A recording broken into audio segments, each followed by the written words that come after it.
आगे कम लोग थे। गुरु घर छोटा और बड़ा नहीं होता, उसमें आने वाले जो लोग होते हैं वे विचारक होते हैं। वो भीड़ नहीं होती कि बड़ी भीड़ होगी, बड़ी भीड़ होती है मंच पे।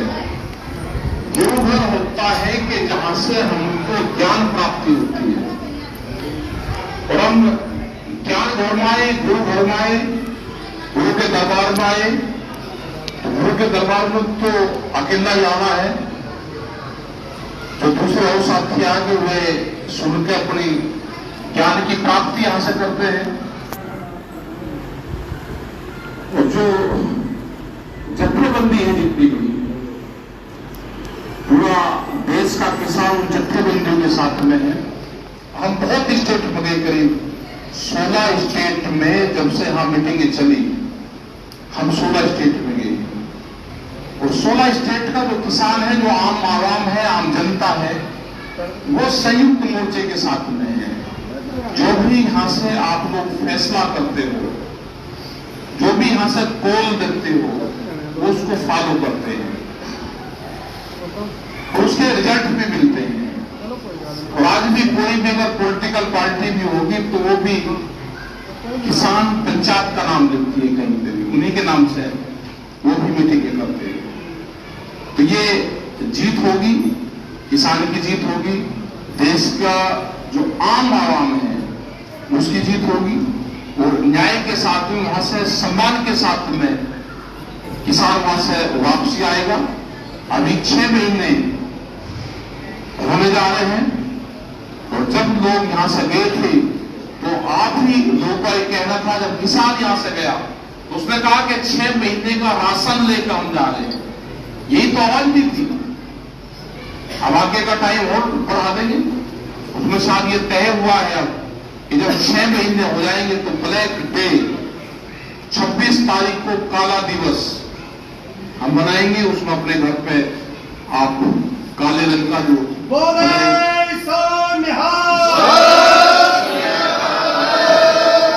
अपने घर पे आप झंडा लगाओ, अपने वाहन पर लगाओ। तो उस दिन 26 तारीख को ये है, और उसमें बीच में 10, 11, 8, 9, 10 बजे सरकार का, भारत सरकार का पुतला फूकने का है। ये संयुक्त मोर्चे ने तय करके उसको प्रेस में दे दिया होगा। ये 2 दिन पहले तय हो गया था। तो ये चीजें हमको करनी है, और हताश भी होना कि लंबा कितना चला। भाई गुरु गोविंद सिंह जी ने कितनी लंबी लड़ाइयां चली, लड़ाइयां लड़ी गई। लड़ाई जब छिड़ती है तो हार और जीत जब मैदान में होंगे तो योद्धाओं की हार और जीत तो मैदान में ही तो होगी। घर बैठे मैं योद्धा हूं, बहुत बड़ा पहलवान हूं, और खाने में कभी गया नहीं। तो अगर पहलवान होता तो दुकान पर बैठने वाले जो लाला जी होता तो वो पहलवान होता, क्योंकि खाने पीने का सामान तो उसके पास में था। लेकिन खाने में जो जाएगा वो हार और जीत होती है, योद्धा की होती है। यहाँ पे भी सब योद्धा है, और यहाँ निश्चित है कि ये जीत ऐसी होगी कि इसमें किसान की ही जीत होगी, ये भी निश्चित है।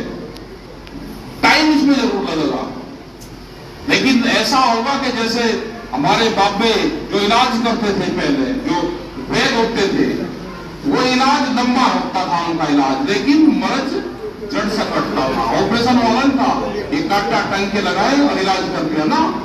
वो बिल्कुल ऐसा मर्ज काटते थे कि आगे वो पैदा ही ना हो। तो ये किसान सरकार का ऐसा इलाज करके जाएगा कि आगे आने वाले टाइम पे किसानों को कोई सरकार छेड़ने की हिम्मत ना कर सके।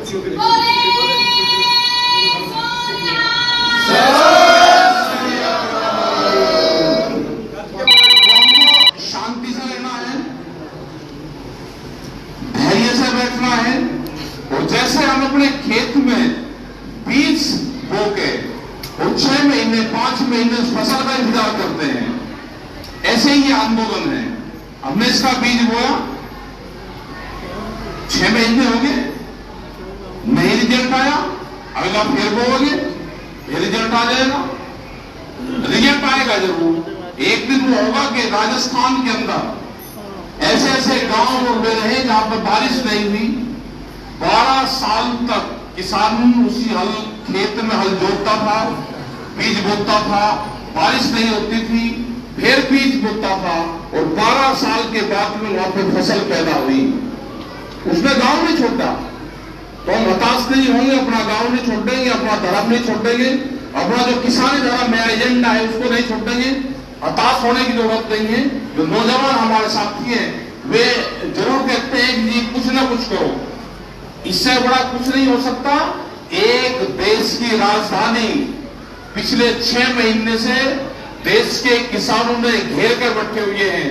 शर्म तो भारत सरकार को आनी चाहिए, जिसने किसानों से बातचीत नहीं की। पूरी दुनिया में इनकी इमेज गिरी है और किसान को सम्मान मिला है।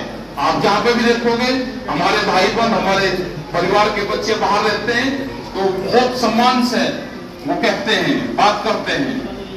आपकी इज्जत बढ़ी है, खेती किसानी करने वाले की इज्जत बढ़ी है, और ये हमारा मरण जीवन का सवाल है। जिस तरह से भारत सरकार पॉलिसी लेकर आ रही है, वो पॉलिसियां हमको मंजूर नहीं है, इसलिए हम वहां पर बैठे। हमारे पक्के मोर्चे हैं, बरसात उतर जाएगी फिर सर्दी आ जाएगी, तो उम्मीद है कि एक कहावत थी पुरानी कि मेले का हुआ हुआ मेले नहीं मिलता है। तो सरकार सर्दी में गई तो सरकार सर्दी में मिलेगी। तो हमको यह आंदोलन लंबा चलेगा। आप लोगों का बहुत बड़ा सहयोग, जो हमारे बाबे हैं वहां पे भंडारे चलाते हैं, जो हमारे गुरुद्वारे हैं, जो हमारे आम दूसरे लोग हैं, उनका बहुत बहुत धन्यवाद है। जो हमारे निहंग सिख समाज से हैं, जो हमारे जो लाडली जो हमारी फौज है, इनका भी बड़ा धन्यवाद है, जो वहां पर बैठे हुए हैं। अपने जो घोड़े जो लड़ाई के दौरान के जो मैदान में हमारे हथियार है उनको लेकर वहां बैठे हुए हैं वहां पे, तो इनका भी बड़ा योगदान। ये तो संत महात्मा है, इनका क्या मतलब था किसान आंदोलन से, लेकिन उन्होंने कहा कि नहीं, किसान के साथ में जंग छिड़की है तो हम लड़ाई छिड़ी है तो हम लड़ाई में अगली तरफ रहेंगे। और ये आज भी कहते हमारे ऊपर हमला हुआ तो वहां से कुछ लोगों का फोन आ जो नहीं सीखिए थे, उनके पापा नहीं, उन्होंने कहा कि 2 लोग आपके साथ में रहेंगे जी, पता नहीं किसके थे, उनके 2 आगे। अब 2 लोग रहेंगे आपके साथ में, सब हथियार लेकर रहेंगे, मकई किसी के साथ झगड़ा करेंगे, किसी को छोड़ेंगे नहीं। तो बहुत बहुत धन्यवाद इनका, सब लोगों का। और एक दिन यहाँ से जीत के जाएंगे और बड़ा प्रोग्राम गांव में वहां करेंगे। और ये इस तरह का ये गठबंधन हुआ। टिकैत साहब हमेशा चाहते थे कि पंजाब, जिस दिन पंजाब पूर्ण रूप से साथ में आ जाएगा, हरियाणा जुड़ जाएगा पूरा, क्योंकि जब पंजाब आएगा तो हरियाणा जुड़ जाएगा, और जब ये जुड़ जाएंगे तो आसपास के स्टेट जुड़ जाएंगे। उसी दिन इस देश के किसानों के भाग्य का फैसला होगा। वो टाइम अब आ गया। ये यहां नहीं, लड़ाई हम यहां पर लड़ रहे हैं, और जो फायदा होगा वो पूरे देश को होगा। आप कर्नाटक में जाओ, तमिलनाडु में जाओ, जहां पे भी जाओगे, सिखों को, किसानों को और दिल्ली से जाने वाले हर आदमी को एक सम्मान की दृष्टि से देखते हैं। सिखों जाति नहीं है, सिखों ये नहीं है कि ये अलग से कहीं से आगे।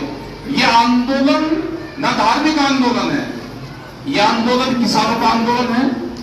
और सिख बरादरी भी बड़े तादाद में खेती करने वाले लोग हैं, और वो अगुवाई कर रहे हैं। 2 महीने पहले उन्होंने धरने शुरू कर दिए थे। यहां तो हम 1 दिन का आंदोलन करते थे, पंजाब में, पंजाब के अंदर वे बैठ गए थे, वहां पे 3 महीने पहले वो बैठ गए थे। और ये पूरे देश में आंदोलन चल रहा था।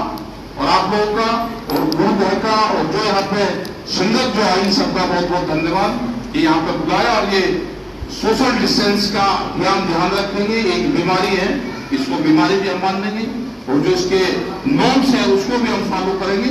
ये चीज भी जरूरी है। अपना सैनिटाइजर करो, सारी चीजों का इस्तेमाल उसका करो। और जब बड़ी पंचायत कहीं करनी होगी कोरोना के बाद में, अब बड़ी पंचायत करेंगे। और ऊपर वाले से, वाहिगुरु से हम ये प्रार्थना करते हैं कि हमको आशीर्वाद बनाए रखें हमारे ऊपर, और ये मोर्चा जीत का ही। तो हमने ये कहा है कि जब मोर्चा जीतेगा तो सबसे पहले हम दरबार साहब जाएंगे, अमृतसर हम जाएंगे।